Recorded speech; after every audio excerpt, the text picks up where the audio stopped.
ಹಲಸಿನ ಹಣ್ಣಿನಲ್ಲಿ ಒಂದು ಪಟಪಟ ಅಂತ ಒಂದು ರೆಸಿಪಿ ಮಾಡೋಣ. ಹಾಗಿದ್ರೆ ಬೇಗ ಬನ್ನಿ ನನ್ನ ಜೊತೆ. 1 ಕಪ್ ಹಲಸಿನ ಹಣ್ಣನ್ನು ರುಬ್ಬಿ ರೆಡಿ ಮಾಡಿಟ್ಕೊಂಡಿದ್ದೀನಿ. ಪ್ಯಾನ್ ಬಿಸಿ ಮಾಡಿಬಿಟ್ಟು ಅದಕ್ಕೆ ಅರ್ಧ ಟೀ ಸ್ಪೂನ್ ತುಪ್ಪನೂ ಹಾಕ್ಕೊಂಡ್ಬಿಟ್ಟು ಅದಕ್ಕೆ ರುಬ್ಬಿಟ್ಟಿರುವಂಥ ಈ ಹಲಸಿನ ಹಣ್ಣನ್ನು ಸೇರಿಸಬೇಕು. ಮೊದಲು ಇದೇ ರೀತಿ ಚೆನ್ನಾಗಿ ಮಿಕ್ಸ್ ಮಾಡ್ಕೊಳ್ಳಿ.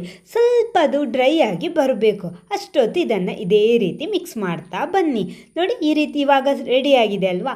ಇನ್ನು ಇದಕ್ಕೆ ಬೆಲ್ಲದ ಪಾಕ ಸೇರಿಸಬೇಕು. 1/4 ಕಪ್ ಬೆಲ್ಲಕ್ಕೆ ಅರ್ಧ ಕಪ್ ನೀರು ಹಾಕ್ಕೊಂಡ್ಬಿಟ್ಟು ರೆಡಿ ಮಾಡಿಟ್ಟಿರೋದು. ಇನ್ನು ಈ ಹಲಸಿನ ಹಣ್ಣು ಬೆಲ್ಲದ ಪಾಕ ಎರಡು ಕೂಡ ಮಿಕ್ಸ್ ಆಗಿ ಒಂದು ಪೇಸ್ಟ್ ಥರ ಬರಬೇಕು. ನೋಡಿ, ಇವಾಗ ಈ ರೀತಿ ಬಂತಲ್ವ. ಇನ್ನು ಇದು ಸ್ವಲ್ಪ ಹೊತ್ತು ಕುದೀಲಿ.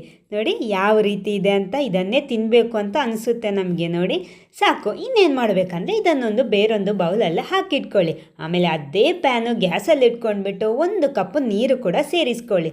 ಸ್ವಲ್ಪ ಉಪ್ಪನ್ನು ಹಾಕ್ಕೊಳ್ಬಿಟ್ಟು, ಅಂದರೆ ಅದು ರುಚಿ ಸ್ವಲ್ಪ ಬ್ಯಾಲೆನ್ಸ್ ಆಗೋದಕ್ಕೋಸ್ಕರ. ನೆಕ್ಸ್ಟ್ ಬೇಕು ಇದಕ್ಕೆ ರೋಸ್ಟ್ ಮಾಡಿಟ್ಕೊಂಡಿರುವಂತಹ ರವೆ, ತುಪ್ಪದಲ್ಲಿ ಹುರಿದಿಟ್ಕೊಂಡಿರುವ ರವೆ ಅರ್ಧ ಕಪ್ ಹಾಕ್ತಾ ಇದ್ದೀನಿ. ಚೆನ್ನಾಗಿ ಮಿಕ್ಸ್ ಮಾಡ್ಕೊಳ್ಳಿ. ರವೆ ಎಲ್ಲ ಕರೆಕ್ಟು ಬೆಂದು ಬರಬೇಕು. ಬಾಂಬೆ ರವೆ ನಾನಿಲ್ಲಿ ಉಪಯೋಗಿಸಿರೋದು. ನೋಡಿ, ಈ ರೀತಿ ಮಿಕ್ಸ್ ಮಾಡ್ತಾ ಇರುವಾಗ ರವೆ ಬೇಗ ಬೆಂದ್ಬಿಡುತ್ತೆ.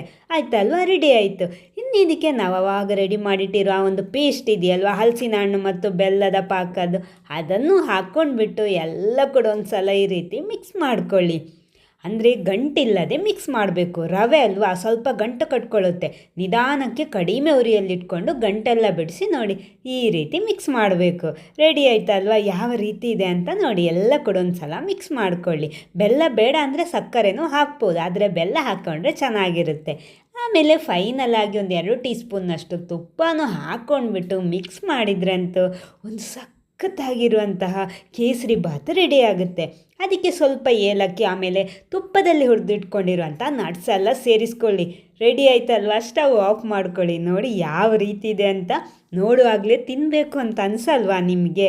ಹಾಗಿದ್ರೆ ಈ ಹಲಸಿನ ಹಣ್ಣು ಸೀಸನ್ ಮುಗಿಯೋದಕ್ಕಿಂತ ಮುಂಚೆ ಒಂದು ಸಲ ಆದರೂ ಟ್ರೈ ಮಾಡಿ. ಯಾವ ರೀತಿ ಇದೆ ಅಂತ ನೋಡಿ, ಎಷ್ಟೊಂದು ಸಾಫ್ಟ್ ಆಗಿದೆ ಅಂತ. ಹಾಗಿದ್ರೆ ಇಷ್ಟ ಆಯ್ತಲ್ವ, ನೀವು ರೆಡಿ ಮಾಡ್ತೀರಲ್ವ? ಈ ಪೇಜ್ ಕೂಡ ಒಂದು ಫಾಲೋ ಮಾಡಿಟ್ಕೊಳ್ಳಿ. ಇನ್ನು ಕೂಡ ವೆರೈಟಿ ಟೇಸ್ಟಿ ಹೆಲ್ದಿ ರೆಸಿಪಿ ಬರ್ತಾ ಇರುತ್ತೆ. Okay, thank you.